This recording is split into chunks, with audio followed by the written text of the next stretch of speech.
Ricky Shockley and Lauren here from Med Spa Magic Marketing. Lauren Nettles, I should say. People thought we were married. Somebody said that on one of the things, by the way. Oh my gosh. Probably stipulate.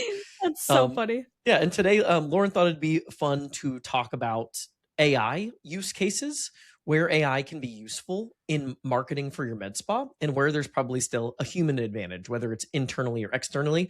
But hopefully these will give you some things to help scale efficiency, effectiveness, testing, and your capabilities around marketing. I think big picture with AI, what we're seeing in our own agency and just in the landscape in general is it's just going to allow us to do a lot more.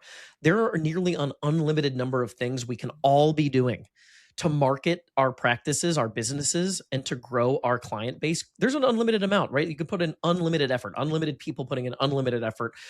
And this is going to allow us to scale with our existing teams and create maximum efficiency. So let's go through a 7-point breakdown here on where there's some use cases, awesome current use cases for AI, and where the human layer might still make a major difference. And so we're going to go through these point by point. But number one is market research and data. So for AI, one of the things that AI can do, right, is it can scrape the internet, find publicly available information, and look at its training base, and it can give you sort of a reference point for your research. And so for things like competitive offers, if you want to go see what your competitors are running right now in terms of ads and offers, there are all sorts of AI tools, especially if you can find what we call the agentic AI tools. These are tools like Claude Cowork that'll actually go out if you have OpenClaw. That's beyond my level of comfort. But these are tools that will actually do the work for you. They'll act as a human. They'll go comb the internet and they'll do the research. So use it for things like that to speed up your process. But again, I think there's a human layer to even the market research and data component, which is all of the stuff that's either not visible online, right? If you want to kind of do like a secret shopping, we've had people on the podcast that have talked about the advantage of secret shopping your competitors and going in and experiencing those practices, seeing what they're doing, getting a boots on the ground analysis. AI is not going to be able to do that for you, right? If you're trying to figure out what makes the most sense as your right next move based on data and analytics, AI is trained on what's publicly available in generic data, not proprietary information. And so the more that you feed it proprietary information and knowledge, the better results you're going to get from that market data and research. So I think that's a good item. Number one is market research and data, some awesome ways to incorporate AI into that, but major human element advantage, especially by feeding it proprietary data and doing the little bit of extra grunt work to give it the information it needs to give you informed decisions. Anything to add to the research layer, Lauren? I think it kind of goes with it, but have we talked about or rolled out the Notebook LM yet on the podcast? Not sure, honestly. So go ahead and talk about it. We'll make sure we throw it in the show notes. So Ricky has trained a tool called Notebook LM with all of our background and podcasts and YouTube videos, and also a growth equilibrium document that kind of walks through all of our things. And I think it's super helpful because you can put anything into that AI system and it'll spit back out an answer. But what's so important is that it is trained on an extensive number of videos, documents, and things from humans directly. So it's not like one of our clients could just go into a random AI tool and get the same answer. It's so important that those things are trained in the background too, to be able to give you the right next step. So I think that'll be a really cool one to throw in the show notes or to have people reach out if they're interested in. Yep. And I actually have a version of that as point number 7. So I'll elaborate on that one a little bit too at point number 7. Oh, cool. Okay. Perfect. Cool. Okay. Number 2 is copywriting and creative assets. I know Lauren, she mentioned she was on a call with one of our clients and we were talking about spinning together a graphic and the client said, "Oh, don't worry, I'll just do it with ChatGPT." So this is an amazing use case for AI right now. Our favorite tool, and this is really just like very new for us using this as an actual image creation tool because they've stunk in previous months. They've like really been bad. So this is going to be a very time sensitive episode. I don't think this episode will be evergreen because the stuff we're talking about today might not matter in 6 months. So if you've watched other videos where we talk about marketing secrets and strategies, that's always evolving as well. So you see in our feed and our podcast and our YouTube feed, like a summer 2026 edition of some of our top performing strategies and things that are working best. This is going to be like our summer 2026 version of the state of AI. But copywriting and creative are great. I think a lot of you have been using AI for copywriting, but again, feeding it context matters. So if it's just writing based on generic information and insights, if you've seen this, if you've been sent an email with ChatGPT or Gemini or an AI tool, and if you really understand the importance of nuance in language, you understand that you can't just throw in a prompt and send a message. So the same thing is true with copywriting. It very much needs a co-pilot and a pilot to make sure that it's steering in the right direction and that you're iterating in a way that's going to align with your brand and with what you want to say and how you want to say it. Very important. So don't just spin up a bunch of crud AI copy. Really train it, maneuver it, mold it to what you want it to be. Use it to speed the process and to give you better ideas. For images, like I said, go ahead, Lauren. On the No, I was copy side. just gonna say, I think the challenge with using it for copywriting too, not only is you have to train it to sound like you, but so many people can sniff out what is AI versus what is Yeah. not so fast nowadays. Like we'll see one graphic that we send even in our chat internally. We're like, oh, that's a ChatGPT graphic, that's a Manus graphic. So there are things that kind of still you have to be unique with and still have that element of personality within it. Yeah. And I think copywriting is a huge one because as soon as I read something, even from team members, they'll send me stuff and I'll be like, come on, do you have to use AI for that one? Like, Yeah. that's important too. So you still want it to sound like your brand and like it's coming directly from you and your practice as well. Yeah, like the example I have here in our podcast outline is you ask AI for a lip filler ad and it spits out generic emoji heavy fluff. It says, get juicy plump lips for summer, right? Like a human operator, somebody that's going in and auditing this might say, rewrite that, remove the emojis. I want the language that speaks specifically to an affluent 45-year-old professional, focus on subtle natural volume and restoration. You have things that you want to say that are unique to your practice and unique to your perspective. AI is not going to capture that. You have to feed it. So you can help, again, it can help mold your final product. But the source material that you give it, your opinions and your perspective are going to be the difference makers. Think about this. Alex Hormozy has said that he thinks AI is going to change the game in a lot of ways. But at the end of the day, it's the same thing it's always been, which is people with tools versus people with tools. It's just we now have a really cool upgraded tool set in the form of AI. But if AI can do everything for you, it can do the exact thing for your competitor, and we're back at the status quo. It's the human element that's going to be the tiebreaker. So you have to understand this. Use it to create better outputs. So when it comes to copy, that's a great use case for creating ad copy, speeding up your automation workflows. So the 10-80-10 concept, you can use AI for a lot of 10-80-10ing, right? Feed it the initial 10% with a good prompt, let it come up with the bulk of the 80%, and then reprompt it to get it over the finish line with that final 10%. You can use that same framework to create extra efficiency and to scale this. So for like creative, one of the things that's on our radar right now is we want our ad graphics to look really professional, on brand. We want them to have authentic images of staff and providers. We want to be strategic with the social proof on the ad. We want to be really intentional with the offer that we're promoting and the service that we're promoting. But creating the graphics still has always been an hour and a half. So our version of prompting was the instructions we give to our design team. And that's pretty time consuming to even just draft up the instructions for a good ad. But then it's another hour and a half for the design team to put together version one of a graphic. That now gets chopped down to minutes, seconds with AI. And so what this allows us to do, especially if you've heard anything about meta ads specifically and how important creative testing is, one of the things we hope we're going to be able to do here and that you can do for your practice is you can scale your creative to test more frequently with less effort. So we can have maybe instead of only running 2 or 3 custom graphics, we can put together 15 to 20 AI generated images in the same amount of time. So that's a cool unlock, great use case for AI. But again, that prompting part is going to matter a ton. Number 3, campaign and content ideas. So AI can be a great ideation engine. It can give you options. So I'm going to be very careful about this word options. When I talk about ideation, don't rely on the idea that AI creates for you. Use it to give you a bunch of options at the ideation level.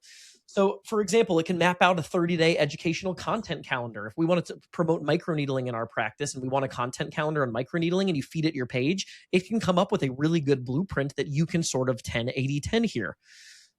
But again, where the human element is preferred, AI operates in a structured vacuum. It cannot see the full context of your business and your goals and your nuanced perspective. So you know how many of you, if you did this, would feed it your microneedling page as like a starting point, and then you realize that that thing is thin as crud, it lacks context, it hasn't been updated, it lacks nuanced perspective. There's going to be 97 things you're probably going to want to edit in that workflow. So be really intentional again about using that 10-80-10 principle if you're using it for ideation and to come up with those initial frameworks. Anything to add to that section, Lauren? I think a big thing I've noticed with that too is because I've been testing it with certain graphic variations, like we talked about. Can we get 20 variations?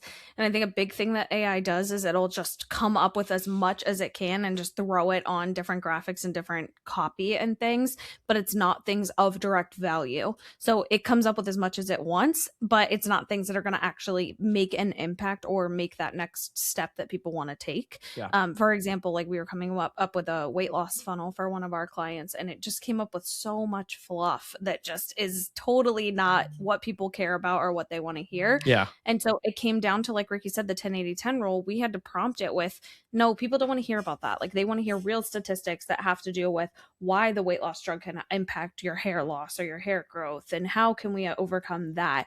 So it's so important still, even with content creation, to have it be able to back and give you more than, what it just spits out as what it thinks. Yeah. And I think the cool thing with like ideation and content is if we can just get 50-60% of the work done, it gives us a little bit more time to spend on things we would normally ignore. We built our first site recently with AI for a client. It's fully transparent. Our client knows that we did this with AI, and it was pretty time consuming, and we did it with multiple tools. I'm not even sure we saved time at the end of the project. Part of that is just using multiple different tools together and patching it and iterating the crud out of it. But one of the things I noticed is we didn't have to spend as much time with a designer on design elements. So I was able to spend a little bit more time on actually helping our client do something that our clients never want to do, which is go back through their site copywriting and content. We were actually able to feed it, again, context and feeding it good information. We collected from the client a transcript interview. So where the client was just talking and giving us a bunch of good information and context on what they do and why they do it and how they think of things. And it was the doctor and the injector just having a very long conversation. We were able to feed that transcript. They gave us their 4 pillars, which is like their framework for how they treat and serve clients. They gave us their core values doc. They gave us their like SOPs and their consultation SOPs. So we could feed all of that to the AI and use it to create better copy on the site. So that's something we would never been able to incorporate into a website package before. We're able to incorporate it with the use of AI. So another good use case there. Today's episode is sponsored by Gloss Genius. Gaps in your schedule and patients who don't rebook, tight margins, high fees, and a clunky EMR holding it all together. Sound familiar? You'd love to be growing your practice, but you don't always have the time to figure out your right next move, let alone to sit down and eat lunch. That's why I want to tell you about Gloss Genius, the system more than 5,000 owners use to grow their practice in the background. Unlike others that take more effort on your end, Gloss Genius automatically fills your calendar by getting you more traffic, more reviews, and more online bookings. It finds hidden revenue for you using AI and auto sorts your treatment photos with a HIPAA-compliant EMR your team will actually enjoy using. And Gloss Genius's built-in point of sale doesn't just take payments, it earns you more every day. Rebooking patients at checkout, increasing what they're willing to spend, and saving you thousands with the lowest flat rate and 0 hidden fees. Ready to earn more and take back your time with a software that does the work for you?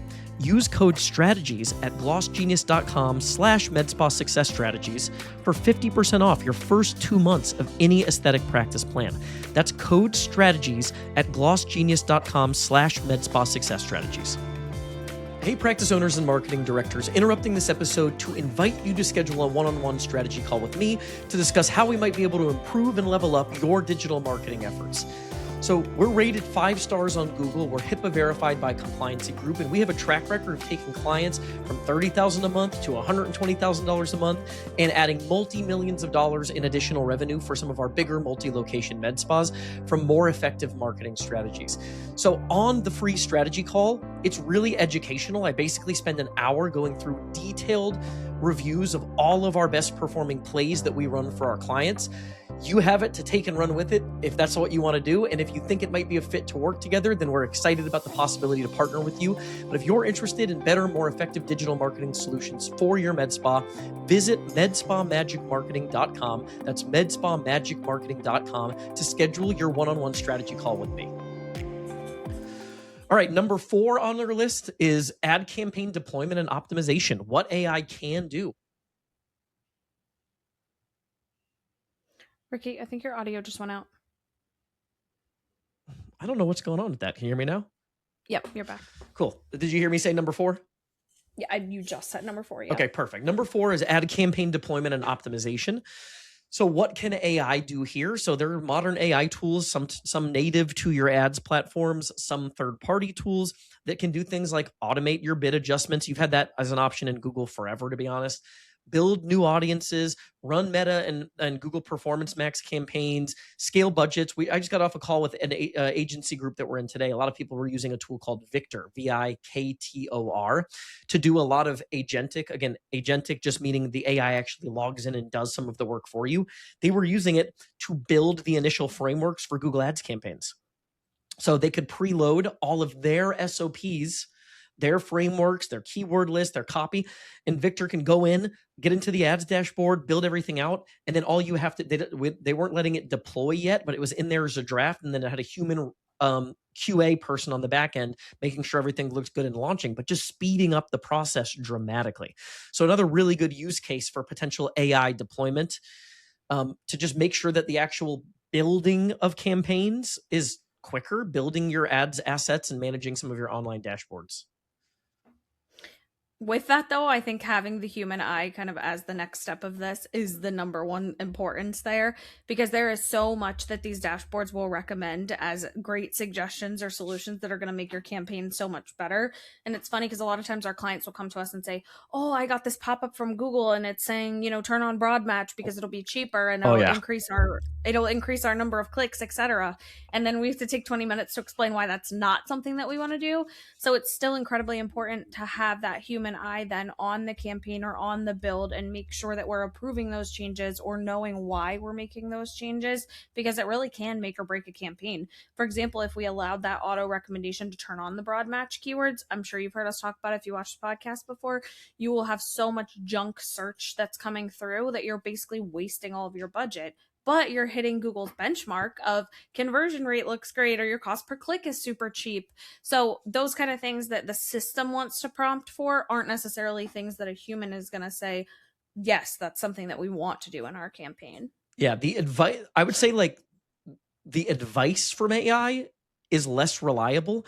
It's really the use case across the board from this list that we're going through is once you make a decision based on full context and full data, then the AI is good at just doing the thing for you faster, actually just going in and pushing the buttons and running through a workflow. But it's, again, like Lauren said, be careful. Like, you even look in Meta ads, they'll do things like the AI recommendations and something like Meta are telling you to turn on Advantage Plus audience and audience expansion that might reach people that literally aren't even in your local area. But Facebook knows that there's a lunatic 3 hours away that fills out every form that pops up in their feed. And you've told Facebook that your goal is lead form submissions. So Facebook goes out and finds lunatic 3 hours away to fill out your lead form. Right? So you do have to be very careful with like the AI recommendations. So the thing that I had put on the ad campaign deployment and optimization, number 4 here that I wanted to go over was like the football analogy. I love sports analogies if you've listened to the podcast.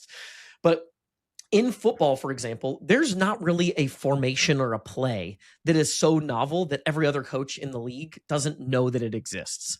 So if every coach has the same information and the same options in terms of plays and formations, why is there such a difference in when you call a play and at which time? Well, that's where making the call makes all the difference in the world. And having a human make the call, get a list of ideas like we talked about, but you have to have that QA, that person that's making the call that's going to be responsible for the decision on the back end. Cool. Okay. So number 5 is our tech stack connections and automations. AI can handle, and again, caveats here. Well, we're gonna go talk about this a little bit, but it can fix speed to lead issues, right? There are all sorts of AI assisted chatbots and tools that will converse with your leads, so they're not waiting around for 3 hours. A lot of you maybe have heard of Podium, or you've used the leads AI in high level. I don't know if some of these other tools, Lauren, have AI, but a couple things that are the problem here is AI has no accountability when things break or if something is wrong, right? Who's going to be accountable for this at the end of the day? If the system glitches, it misinterprets data, it messes something up, you're going to run into major challenges. So if you're using this in your tech stack or in your automations, You need a human systems captain at the very least to monitor and to fix it and to train it to continuously improve, especially for something like leads management. But even then, for leads management, I think it's the human element in the context is the thing that makes this work, because we've had clients that have tried it. Almost no version of this is plug and play.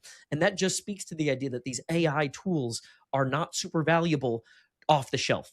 You have to train them extensively to do what you want to do, even if that's add graphics or images, or in this case, your tech stack and your automation workflows. The other thing with AI leads management that I've been noticing lately too is you lose out on so much information that you could get from a person actually doing that role. For example, somebody might be really confused about the way that a promo is laid out, or somebody might be actually really far away and something's wrong with your targeting that you wouldn't have caught otherwise. Like, there are certain things that you'll be able to pick up on and gather through conversation that you wouldn't have otherwise if you just had a manual tool or an automatic tool taking care of it. Example, we ran a weight loss campaign where we tried a first month for $40, and then the next month was $250. So there was a ton of disconnect between, well, why is the first price so cheap and the later price isn't? We ended up restructuring that campaign because of how many people ended up responding with that confusion. So that's something we would have never picked up on if we weren't actively in there, people are actively in there managing those campaigns and responding to people. Yeah. And keep in mind, I think one of the coolest parts about this AI revolution is you're going to have an opportunity to differentiate with something that was just the status quo before. So there's two sides of every coin. And as more and more people lean into AI to create more efficiency and to increase speed to lead and to create better consistency in communications through leads management, well, just producing a white glove, authentic human to human interaction is going to be a point of differentiation. The thing that used to be a default because there was no other option is now a point of differentiation. So when people start to wonder, am I talking to an AI? I still think at the end of the day, med spas are a service business. There's a lot that AI is going to be able to do in these conversations, and some of you are going to feel comfortable with it, and that's totally fine. And especially if it's trained well, I think it's going to be a very valuable tool, and it's going to have its place. I 100% believe that. But at some point, if you're able to have your leads conversing and connecting with a real person at the business, it's now a point of differentiation. Just to say in your workflow, hey, it's Lauren. By the way, I'm a real person, not AI. Wanted to see if you were looking at the schedule for next week, if you wanted to schedule that appointment.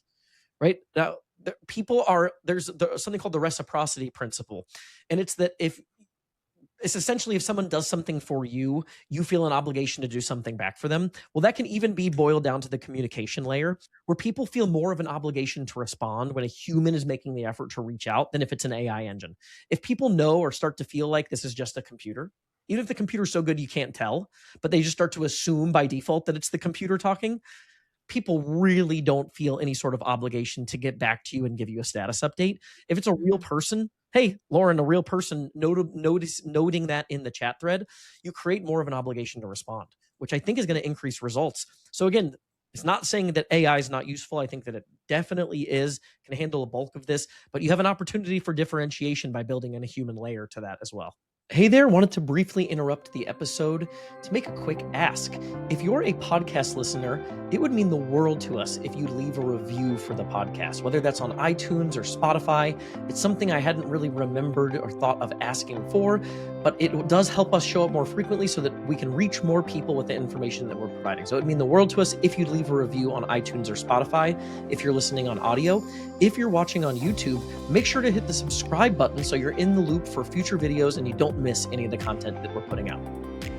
A couple more. So number 6 on our list is scaling visibility and client acquisition. So we talked about all of the things that it's going to be able to do to help you build more ads, create more creative variations, streamline copy, create workflows, give you seed ideas for whatever marketing and promotional things that you want to do. If you feed it the right context in 1080-10, it's going to make you a lot more efficient and a lot faster. So that scalability will become easier in terms of scaling client acquisition efforts. But what it's not going to be able to do is fix the things that are going to inevitably make your marketing more or less effective, regardless of what AI is able to do. And we see this over and over again across our client roster, which is the businesses that are dialed in at the service level see the best success and the best results from their marketing. And there's no version of AI that's going to fix this for you.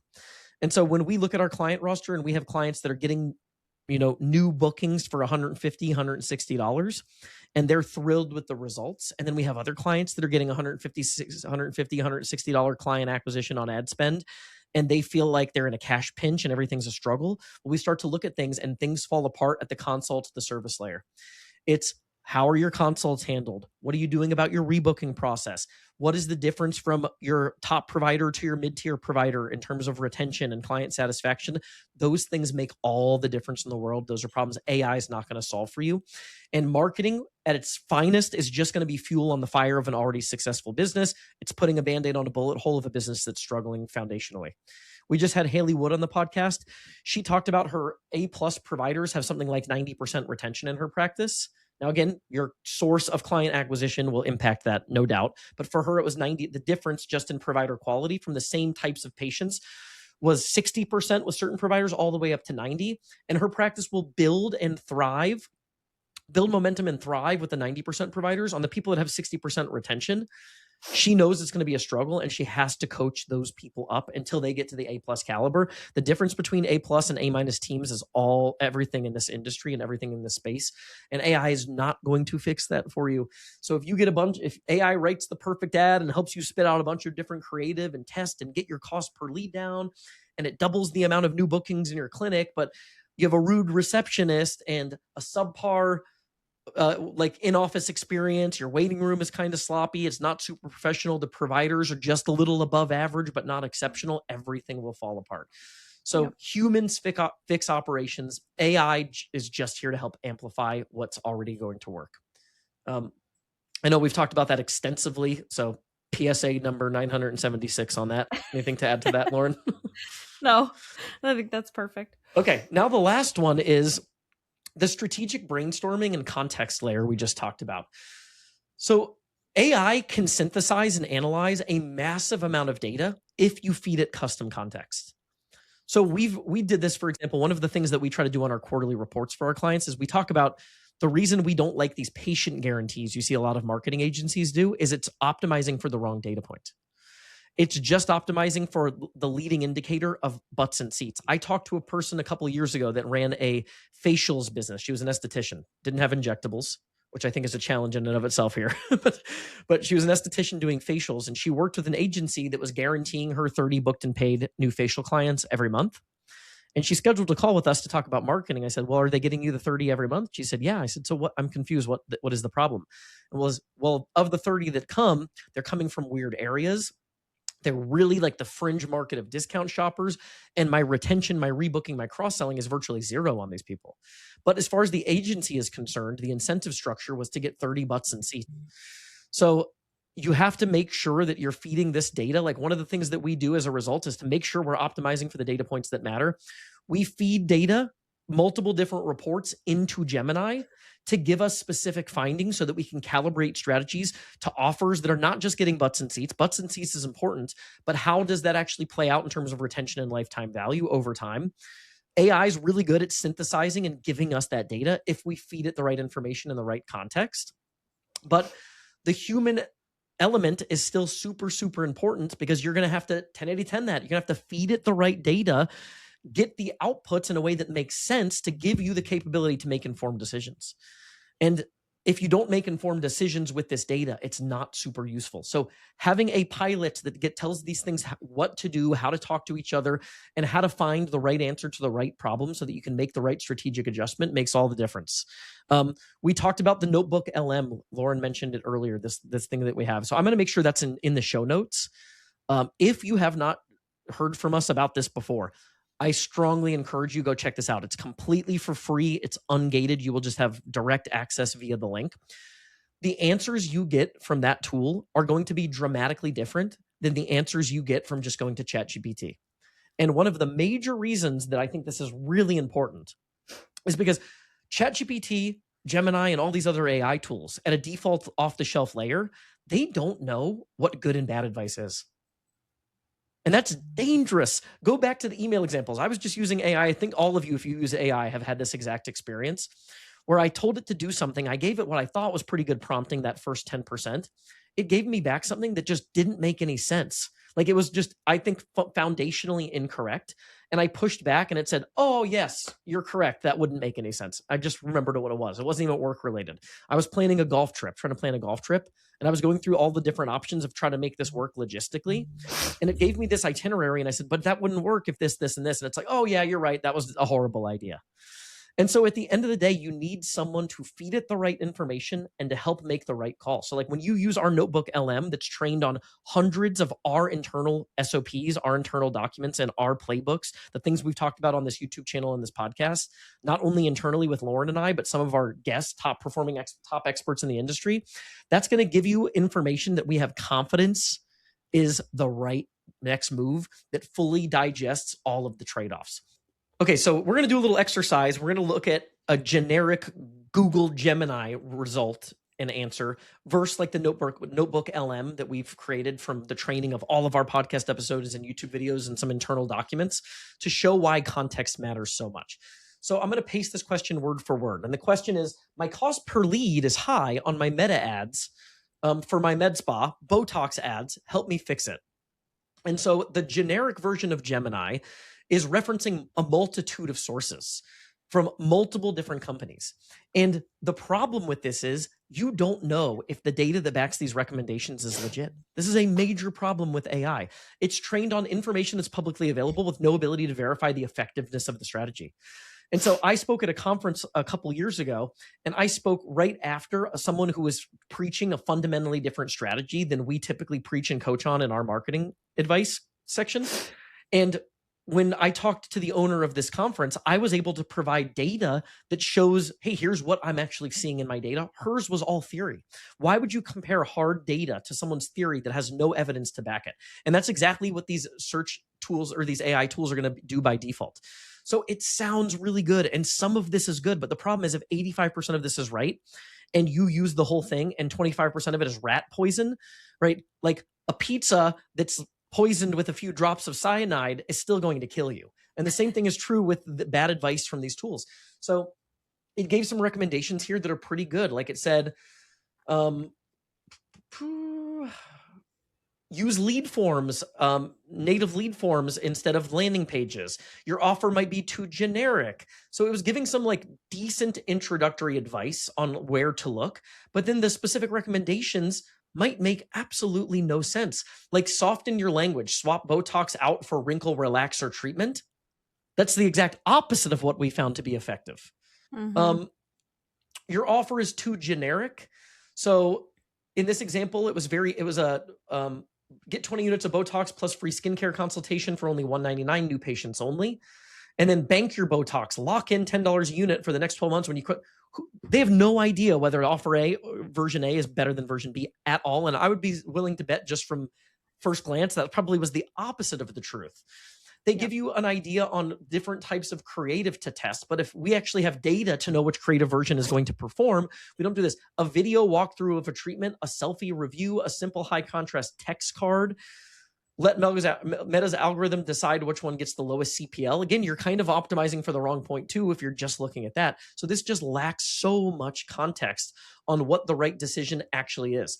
It says like stop doing overproduced graphics. And then I don't even know where it's pulling some of this source material from, but it's a hodgepodge. I'm not going to list the sites, but I can see just in the first section, there are 3 different links that it's referencing for information that it's putting together in one answer that might be completely contradictory.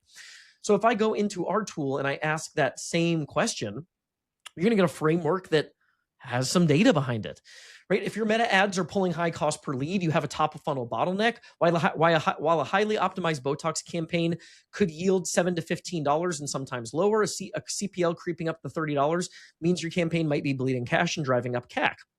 In our growth equilibrium framework, top of funnel CPL is a direct reflection of marketing friction. If your leads are too expensive, the digital friction of your ad is too high. Here's our agency's blueprint. And it goes through an entire thing, audit the offer and its price points. And it's trained on the data and the nuance of everything that we've ever run for clients for 4.5 years. And the understanding that modifying one part of this funnel, improving cost per lead, might come at the expense of another attribute. So it also gives you a whole coaching on the context of you might do these things to lower CPL, but you might create this other secondary problem on the back end. And so the full context matters a ton. I hope that gives you a good idea for the use case of AI. I think the big picture of this is AI used well is a classic case of 10-80-10. You need to feed it the right information, the right coaching, and the right vision. Let it help you with the workflows to streamline and maximize your outputs and to do things faster. And then have good QA, have somebody that's responsible to make the call and to iterate, just like you do when you ask ChatGPT to write an email on the back end. And I think you'll be better for it. If you're using AI in any cool, innovative ways, let us know. That was just a little bit of a look on some of the things from a marketing standpoint. I know there are so many cool use cases for AI. We've been using Claude Cowork a ton.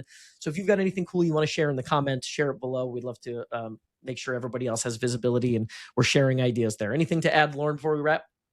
Nope, that's all. Awesome. Well, thank you all. I hope that was a good little insight as we stand here in summer of 2026 on use cases for AI and the importance of the human layer. Thanks, and we'll see you on the next episode.